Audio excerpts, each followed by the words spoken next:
Our time is one of great contests, high stakes, and clear choices. The essential divide that runs all around the world and throughout history is once again thrown into stark relief. It is the divide between those whose thirst for control deludes them into thinking they are destined to rule over others, and those people and nations who want only to rule themselves. Americans know that in a world where others seek conquest and domination, our nation must be strong in wealth, in might, and in spirit. That is why the United States vigorously defends the traditions and customs that have made us who we are. Like my beloved country, each nation represented in this hall has a cherished history, culture, and heritage that is worth defending and celebrating, and which gives us our singular potential and strength. The free world must embrace its national foundations. It must not attempt to erase them or replace them. Looking around and all over this large, magnificent planet, the truth is plain to see. If you want freedom, take pride in your country. If you want democracy, hold on to your sovereignty. And if you want peace, love your nation. Wise leaders always put the good of their own people and their own country first. The future does not belong to globalists. The future belongs to patriots. The future belongs to sovereign and independent nations who protect their citizens, respect their neighbors, and honor the differences that make each country special and unique. One of the most serious challenges our countries face is the specter of socialism. It's the wrecker of nations and destroyer of societies. Events in Venezuela remind us all that socialism and communism are not about justice. They are not about equality. They are not about lifting up the poor. And they are certainly not about good of the nation. Socialism and communism are about one thing only: power for the ruling class. Today I repeat a message for the world that I have delivered at home. America will never be a socialist country. In the last century, socialism and communism killed 100 million people. Sadly, as we see in Venezuela, the death toll continues in this country. These totalitarian ideologies, combined with modern technology, have the power to excise new and disturbing forms of suppression and domination. For this reason, the United States is taking steps to better screen foreign technology and investments and to protect our data and our security. We urge every nation present to do the same. Freedom and democracy must be constantly guarded and protected, both abroad and from within. We must always be skeptical of those who want conformity and control. Even in free nations, we see alarming signs and new challenges to liberty.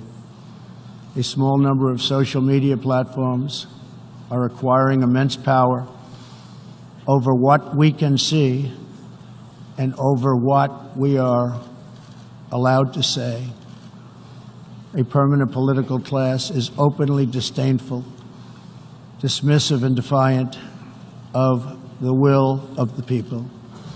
A faceless bureaucracy operates in secret and weakens democratic rule. Media and academic institutions push flat-out assaults on our histories, traditions, and values. In the United States, my administration has made clear to social media companies that we will uphold the right of free speech. A free society cannot allow social media giants to silence the voices of the people, and a free people must never, ever be enlisted in the cause of silencing, coercing, canceling, or blacklisting their own neighbors. Americans will never fire or tire in our effort to defend and promote freedom of worship and religion. We want and support religious liberty for all. Americans will also never tire of defending innocent life. We are aware that many United Nations projects have attempted to assert a global right to taxpayer-funded abortion on demand, right up until the moment of delivery. Global bureaucrats have absolutely no business attacking the sovereignty of nations that wish to protect innocent life. Like many nations here today, we in America believe that every child, born and unborn, is a sacred gift from God. There is no circumstance under which the United States will allow international entries to trample on the rights of our citizens, including the right to self-defense. That is why this year I announced that we will never ratify the UN Arms Trade Treaty, which would threaten the liberties of law-abiding American citizens. The United States will always uphold our constitutional right to keep and bear arms. Our nation's founders understood that there will always be those who believe they are entitled to wield power and control over others. Tyranny advances under many names and many theories, but it always comes down to the desire for domination. It protects not the interests of many, but the privilege of few. Our founders gave us a system designed to restrain this dangerous impulse. They chose to entrust American power to those most invested in the fate of our nation, a proud and fiercely independent people. The true good of a nation can only be pursued by those who love it, by citizens who are rooted in its history, who are nourished by its culture, committed to its values, attached to its people, and who know that its future is theirs to build or theirs to lose. Patriots see a nation and its destiny in ways no one else can. Liberty is only preserved, sovereignty is only secured, democracy is only sustained, greatness is only realized by the will and devotion of patriots.